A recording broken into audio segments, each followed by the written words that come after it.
Hi everyone, I'm Ayşenaz Kahveci, the Vice President of Internal Affairs at EMSA this term, and this is going to be the policy paper 101 session. I will be explaining what the policy papers are and how the writing process works. So, policy paper is a brief document, but not superficial, of our consensus statements on a topic of choice.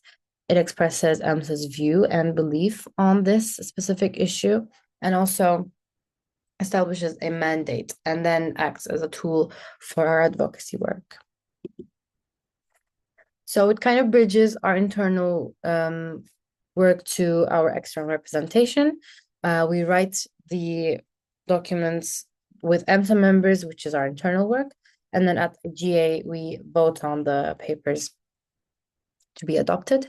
This is from each autumn assembly to autumn assembly. It used to be both, but we elongated the process to make it more thorough.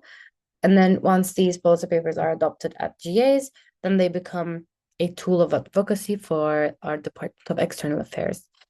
Any delegate of EMSA at an external meeting can very easily reach the policy paper of whatever specific topic and quickly inform themselves of our stance on it and use it to reach the appropriate stakeholders. So this is the structure of the policy paper.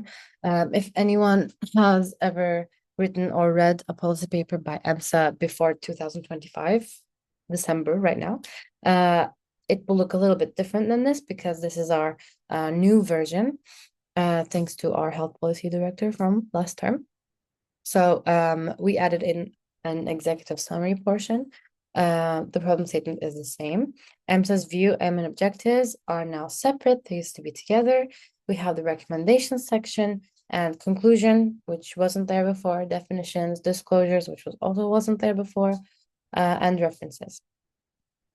So this is what it looks like, the template.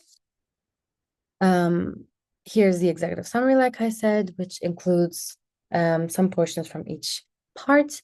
The problem statement is the objective portion of the paper, just explaining what the problem is with evidence-based writing, and in-text citations are very important with statistics and examples if possible.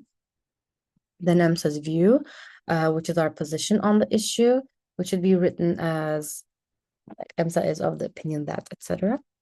Then aim and objectives. Again, a few sentences, very focused, outlining our aim with this policy paper, whether that's to implement the change or generally increase information surrounding the topic. Then we have recommendations, which is the biggest part, probably. The SMART criteria are important. You can see it on the right here. We give specific, measurable, achievable, relevant, and time-bound recommendations to specific stakeholders. So the format would be EMSA calls on, for example, the World Health Organization to XYZ. Then we have conclusion, definitions, disclosures, and references. So I have examples of policy papers here as links. I will show you just one. These are with the old template, but they're still pretty much the same. So problem statement, like I said, in-text citations, statistics, examples, just an objective piece of writing. Our view and aim, EMSA is of the opinion that, and then our aim, EMSA aims to increase awareness, encourage appropriate regulations, recommendations, like I said again, to specific stakeholders. EMSA calls on the World Health Organization to, and then here, as you can see, just listed. And of course, references. And now disclosures as well. Here's two more, but I'm just going to show one. Right, so the official process. We've already done topic proposals. The topics are ready. Then the call is open right now for leading and contributing authors, and the author teams will be created at the end of this period. The pillar directors, who are the primary responsibility of each specific topic are the natural leading authors of each paper or the co-leading authors if we end up finding more authors. So they will be the main coordinators of the papers in the author teams. Then the writing time will begin up until we have to submit these papers to the spring assembly to be in the policy paper speed dating session.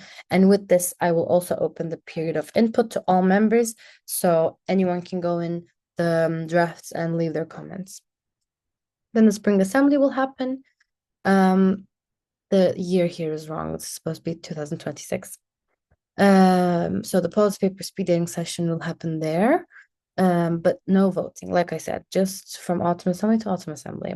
And according to these speed dating outcomes and the period of input outcomes, there will be an update period. So again, a writing period, I mean. In the whole chronology, writing times are always sandwiched by input and review time. So then I will open the call for reviewers. Reviewers are different than the then the period of input open to all members.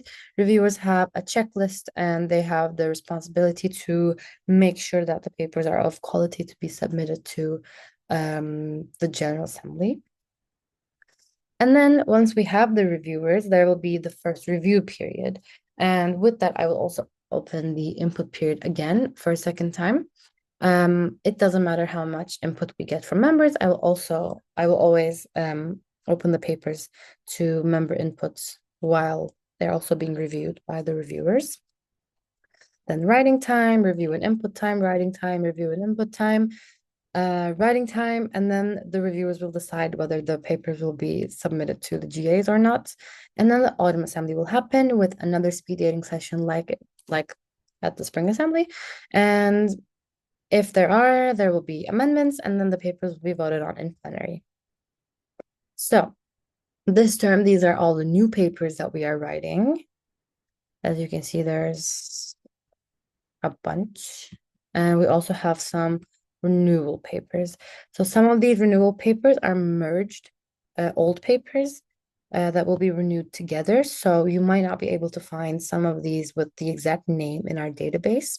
That doesn't mean that they don't exist. We've just merged them. So our selection criteria is quite simple.